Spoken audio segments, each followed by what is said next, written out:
Hello everyone, it is Lisa from Lisa's Paper Hearts. Just adjusting my camera a touch here. This is Butterfly Journal video number 4, I think. I think that's the right count. I did a video kind of showing you the format, how I built the base of the Butterfly Journal, inspired by Paige Evans using graphic 45 paper. Then I had a couple pages already done. That was video number 1. This was video number 2, showing you this page that I did, some journaling on this page. This was video 3, making this explore page. Now I'm on video number 4, and we'll do this page of the journal together. And I'm trying to keep them around 10 minutes. Last time I did go a touch over. I'm going to try real hard. We'll see how it goes. They're at least not 15 minutes, so that's the good news. So I'll flip over my timer, and we'll get started. For this one, I am on this photo here. I'm going to put it on this side. It complements kind of this green wilderness look over here. And there's a lot of kind of repeating pattern in here that's not all that exciting. So I thought I might kind of line it up and then trim off, again, those edges. And then we'll see, maybe I can put it down a little bit lower. I really want to try and keep, maybe I'll angle it. I really want to try and keep some of this gold dots in. So maybe I just kind of line it up here a little bit lower. I want to keep this pretty water background in as much as I can without taking too much of that away. I kind of like this little path, so I want to keep some of that in. And then I was thinking I might use this cool gold star frame, kind of to bring that gold forward, pop it out, pop him out a little bit, and then I can do some other kind of artsy stuff on that side. I only have so many photos, so there are pages where I can only do one photo, but I feel like that's totally fine. So I think what I'll do, I'm just kind of trying to look at angles and what will keep some of the stuff I want to keep on the photo. Maybe lining it right up there. Kind of cutting off this bottom, cutting around that top.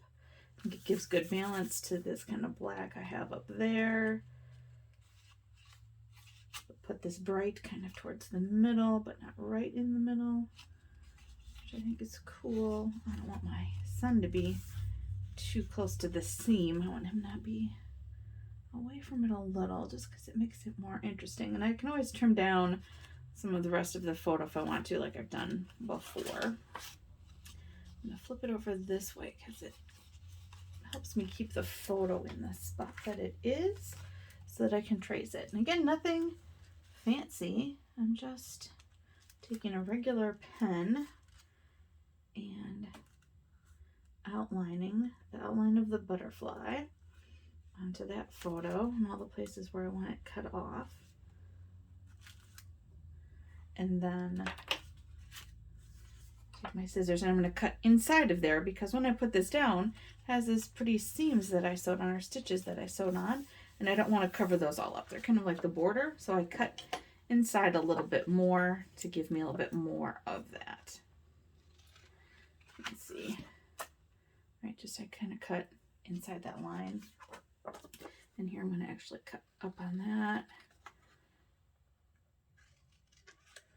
And I like to kind of just make sure I'm not cutting anybody's face off, but he's pretty far away from what I'm cutting, so we should be okay with that. You can hold it up to the light and just verify if I'm not feeling confident.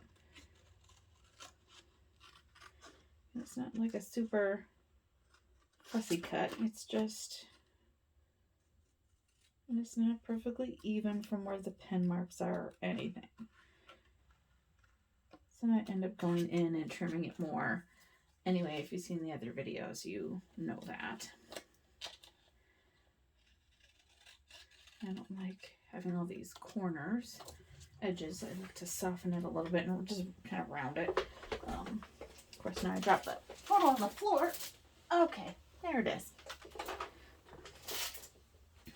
and I'm rolling over some plastic on the floor. So that gets us kind of right in here. I was lining it up to that. I missed that little corner there, but once I held it up, I could definitely see I needed to trim that off. There we go. That's pretty good, actually. I want to trim right here a little bit more, maybe right here a little bit more, but otherwise, and right here a little bit more, I think. So this is pretty good. So it just needs me to narrow it down a touch.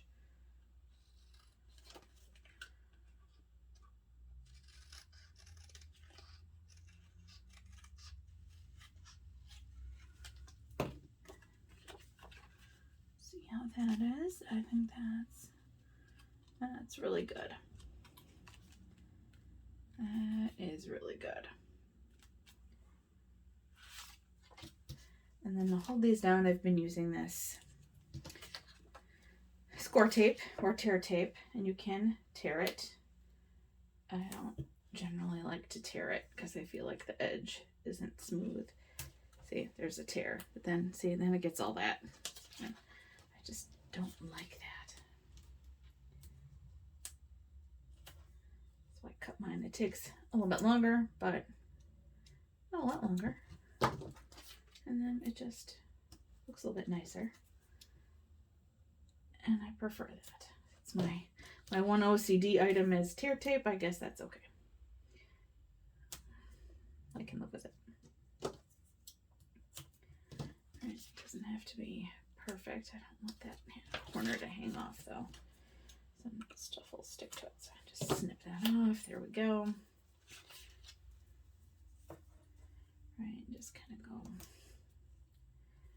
around so that all the most of the edges have something on there to hold it down. There have been times when I've also done glue on the back. You can always do that.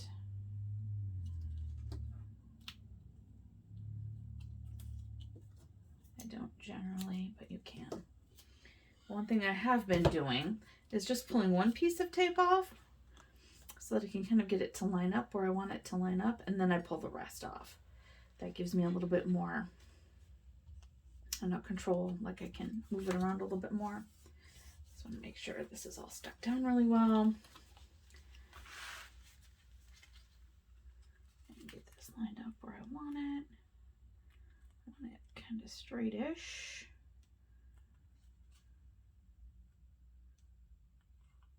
There, I think right there is right. Just pull this one off. Stick that down. I like to sometimes use a Kleenex, especially on this like textury paper, because there's spots where it just isn't gonna stick the best, so it needs a little bit extra pressure. But the tape keeps me from getting fingerprints all over the photo. Try to have clean, not greasy hands, but you just never know. There we go. Put that down.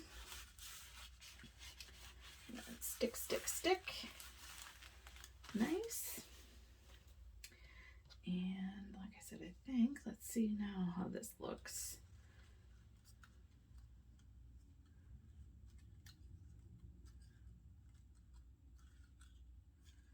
You know, I don't, there we go. If I angle it, and I like it. So that's still not a bad option. That's kind of fun. I do have this square too. I feel like that's too thick.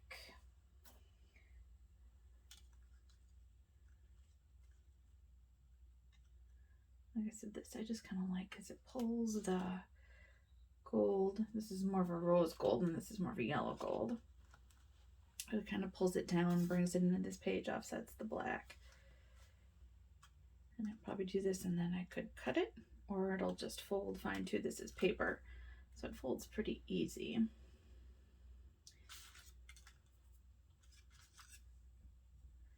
The tricky part with this one will be gluing it down in the spot where I want it without making a big mess on the photo. That's kind of the thing I'm most worried about now.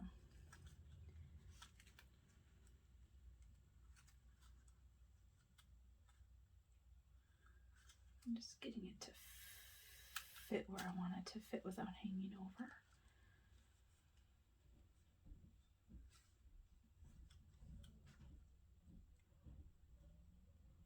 Even this little GH wants to kind of sit right in that seam in a spot where I don't really want it. That's a little better.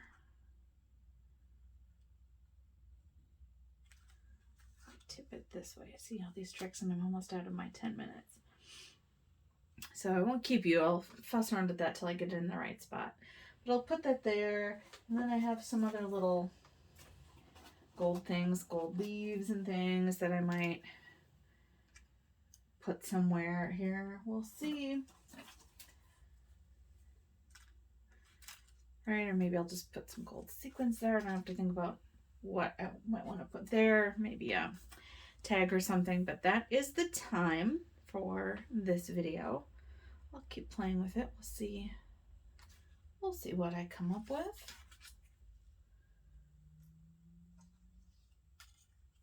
So tune in for video number 5, and I will show you what I've done, and we can do another page.